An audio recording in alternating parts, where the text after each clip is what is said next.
विजु जनता दलर मुखपात्र सस्मित पात्र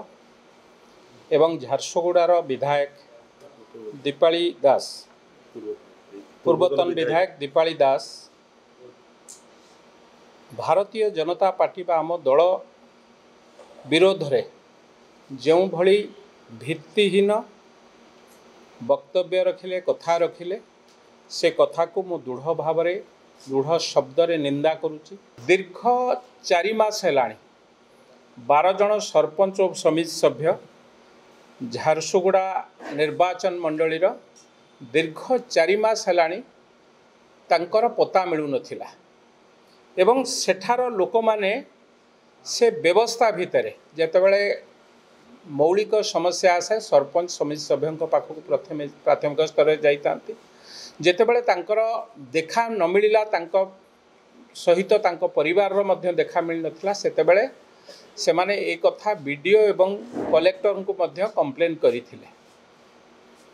एवं विशेष भाव में आपण माने जानिचंती गणतंत्र रे गांधी जयंती अक्टोबर दिन ग्राम सभा होई थाए एवं ए ग्राम सभा रे सरपंच होंतु समिति सभ्य होंतु समस्ते उपस्थित रही थांती। दुख एवं परितापर विषय एथर गत ग्राम सभा रे बा अक्टोबर 2 तारिख रे ए 12 जन समिति सभ्य एवं सरपंच अनुपस्थित रही थिले। तेणु केउठी ना केउठी ए कथा को अनुध्यान कले जना पड़ुची तांकु जोर जबरदस्त किए केउठारे लुचेकी रखिथिले बा तांकु प्रेशर कराई कि तांको लोकंक ठारू जहा द्वारा से माने निर्वाचित होइचंती जहांको पाई सेवा करिबा पाई से माने संकल्पबद्ध तांको ठारू विगत 4 मास हेलाणी दूरेकी रखिथिले एवं ए कथा को जेतेबेले आमे अनुध्यान करिबा राजनीति रे विभिन्न मत थाई पारे किंतु गोटिए दल 24 वर्ष शासन कला परे तांको मोह एपर्यंत छाड़ी नाही राजनीति की निजर जो माने तांको दलर हेई थाई पारंती कारण सरपंच एवं समिति सभ्य कौनसी दलर न थांती समर्थक हिसाब रे थांती तांको सखी कंढेई भली व्यवहार करिबा केते दूर ठीक आपण माने सेथुरु अनुमान करि पारुथिबे। सरपंच समिति सभ्य मानकु जोर जबरदस्त विगत 4 मास हेलाणी लुचेई की रखिबा जोर जबरदस्त करी रखिबा एक सुस्थ गणतंत्र परंपरा नुहे दीर्घ मास हेलाणी। तेणु ए कथा को आमे अनुध्यान करिबा पाई चाहूँ यार पूरा पुंखानुपुंख आलोचना हो सत्य पदा को बाहर किए सेमानकु नेकी लुचेई थिला केउ व्यक्ति सेमानकु नेकी लुचेई की रखिथिले जोर जबरदस्त रखिथिले तार मध्य पर्दाफाश हवा उचित से भली भाव में आज सकाळे प्रेस कॉन्फ्रेंस रे कहिला बेले पूर्वतन विधायक दीपाली दास कहिथिले जे 2 वर्ष तले पुलिस लगाई मो बापा को हत्या करा जाइथिला। मोर प्रश्न से विधायिका को पूर्वतन विधायिका को 2 वर्ष तले ओडिशा रे कहार सरकार थिला किए पुलिस की लगई थिला जड़े कैबिनेट मंत्री सरकार विजु जनता दलर अछि एवं विजु जनता दलर सरकार रे जड़े वरिष्ठ मंत्री की हत्या करा जाउछि एवं से कथा को नहीं कि ता परवर्ती अवस्था रे तांकर झियो विधायिका मध्य होइचंती विधानसभा रे गोटे दिन मध्य प्रश्न करिनांती मो बापा को किभली भाबे मराला तार तदंत करा जाऊ उच्च स्तरीय तदंत करा जाऊ नवीन बाबू जो तदंत कथा कहिथिले से तदंतर गति कुआडे तार उत्तर मध्य रखिबे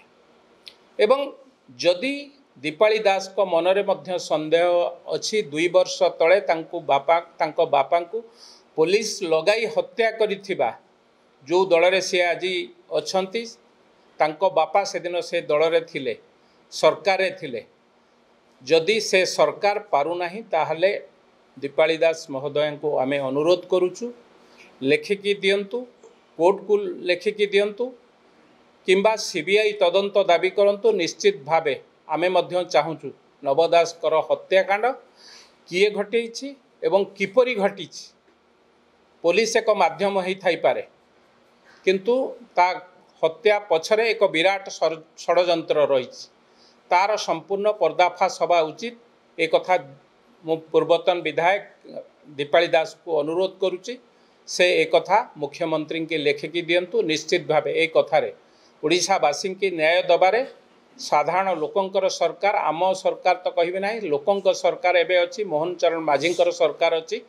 जी भी दोषी होता ना कहीं ताकू दंड दबा एवं जी दोषी करछि ताकू साधारण लोकंक आगे पर्दाफाश करवा ए सरकार दायित्व एवं से भली भावरे गत 2 दिन तले छत्तीसगढ़ ठारे आम राज्य रे नुह आम राज्य बाहर छत्तीसगढ़ राज्य रे एक होटेल रे जो सरपंच समिति सभ्य माने रही थिले एवं प्रथमे किछि व्यक्ति जाइंकी तांको संगे आलोचना करुथिले तांको उठेबा पई चेष्टा करुथिले सेही समय रे सेठाकार पुलिस अंकु अंकर एड्रेस कोठु आसीचंती कोन आसीचंती संपूर्ण विवरणी मागिला बळकु एमाने चली आसीथिले जो माने तांको जाइथिले आनिबा पई परवर्ती अवस्था रे राति गोटे कि 1:30 हब दीपाली दास कर भाई विशाल दास स्वर्गत नवदास पुत्र विशाल दास किछि गुंडा मानकु धरी जोर जबरदस्त से होटेल को भांगी तार चाबी भांगी होटेल को भांगी जोर जबरदस्त सेठु से सरपंच एवं समिति सभ्य मानकु उठेइबा को चेष्टा करिसंती जेहेतु राज्य बाहर केस सेठाकार स्थानीय पुलिस निश्चित भावे राति 1:30 बेले जितेबाला घटना घटी होटेल वाला खबर देछि पुलिस आसी आंकु विस्तृत भाव में पचरा उचारा करिछि एवं एमानंकु काहीकि उठा जाउछि से कथार मध्य उत्तर तांकठु चाहिछि जो जहार उत्तर एमाने देई पारि नाहंती। तेणु मोर प्रश्न जो माने न्याय कथा कहउचंती ओडिशा एक शांतिप्रिय राज्य गुंडा गरिमा करिबा विगत सरकार नीति एवं धर्म थिला एवं से गुंडा गरिमा एते बढ़ी गला जे बाहर राज्य रे छत्तीसगढ़ रे मध्य जाइकी गुंडागिरी करने को मध्य पछेई नांती जोर जबरदस्त से सरपंच हूँ समिति सभ्य मान उठेबा को चेष्टा करिसंती। निश्चित भाव एक निंदनीय कथा गणतंत्र रे एक कथा शोभा पाए ना।